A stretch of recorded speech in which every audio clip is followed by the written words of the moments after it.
Hello everybody, welcome back to the Branching Out Devlog series. I can't lie, it has been a while.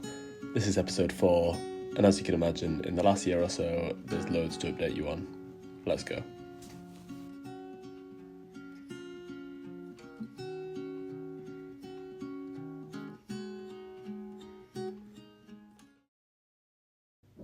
My name is Nick, and I'm making a 2D woodland game called Branching Out. At this moment, I'm almost 2 years into development, making this in my spare time. I guess I'll explain why it's been over a year since my last devlog. As I mentioned, I work on this in my spare time, as I work a full-time job in electronics. About a year ago, I got a new job that was more time per week and required me to commute further. I love my job, but unfortunately both these aspects have taken away from the amount of time I could commit to branching out development.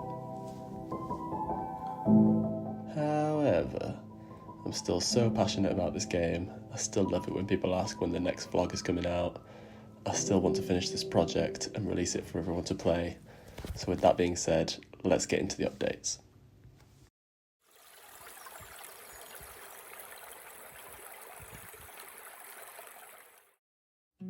Starting with a home renovation update.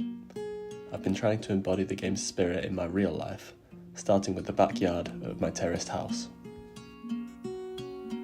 At the start of 2025, it was a concrete empty parking space, yet we chose to rip this up and bring native trees, climbing roses, colourful flowers and fluffy grasses. This has brought such joy to our lives, to be able to watch the trees and flowers produce leaves and change colour throughout the year. It has also been buzzing with all sorts of wasps, bees and insects. We can't wait to see what wildlife shows up next year.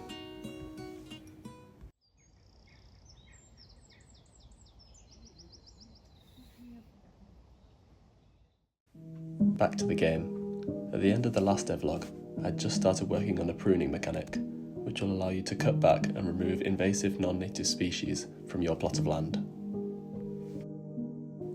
The starting plant is a rhododendron, and I decided it would be best to do this from a zoomed-in perspective on the plant for better accuracy and detail. I began by identifying where the branches should be cut and the hand animation closing the secateurs. Then I animated all the branches falling. From this point, it was just a case of programming the minigame to have each branch fall when snipped in the target location. I was really pleased with how this turned out.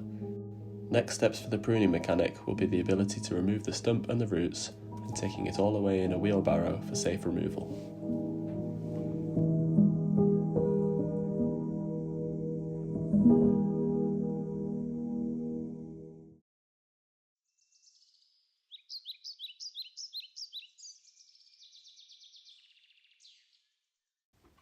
I've been working on a few more animals to add to the game, and trying to get their movement to be a little more lifelike, with some more successful than others.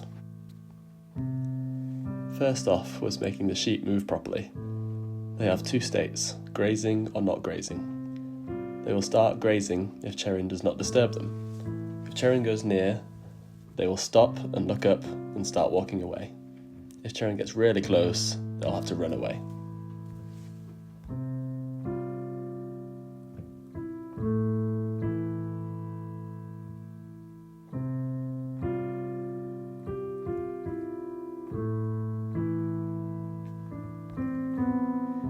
A similar animal design applies to this deer, which definitely needs a lot more work.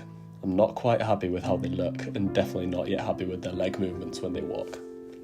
They'll be a lot more rare in the game and will run away when further from Cherin, but I still need to improve this.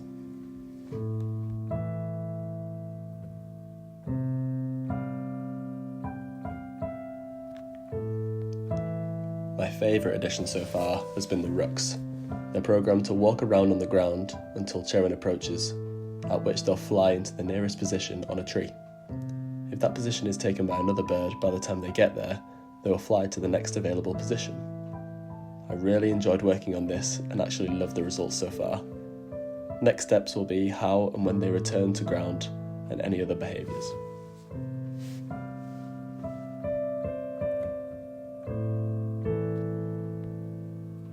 I've also added some carp to the starting canal scene, which rise and fall in depth and move at random slowly.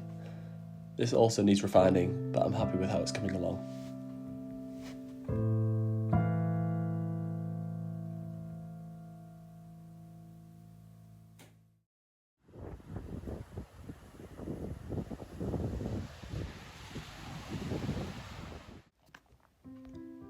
I also mentioned in my previous devlog how I'd like to add a skipping stones minigame, and I'm really pleased with how it's come along so far. I drew out a lake scene based on some photos I took from a Wales hiking trip with my family last year. I then plotted all the angles and available bouncing spots for the stones in A-Sprite. The more down the centre you throw the stone, the further it will travel and more skips you get, giving you a higher score. Tying up the animation to the programming allowed me to use direction, power, and amount of spin to work out how many skips will be achieved. I'm super pleased with how this section has come on and how it fits into the game by accessing it down by the river's opening.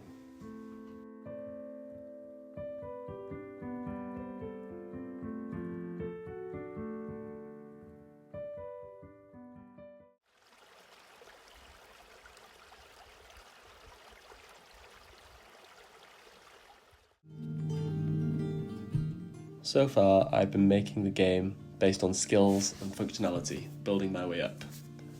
Next, I'd like to start drafting all the levels, which is great because then it feels like I'm heading towards an end result, which is what this project really needs.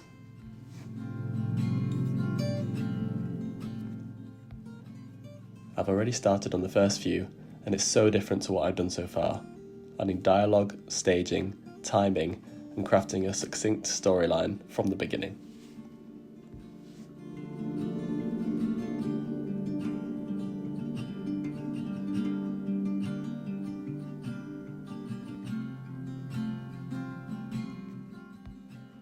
I also still have big plans for music.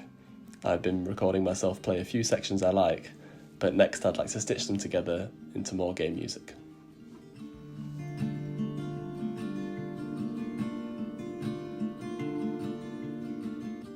Once again, thanks so much for watching, and thanks for your patience. Branching out is still something I'm so passionate about, and I think this could be a great game. Like this video and subscribe for more to come, which will be more frequent, I promise. Bye.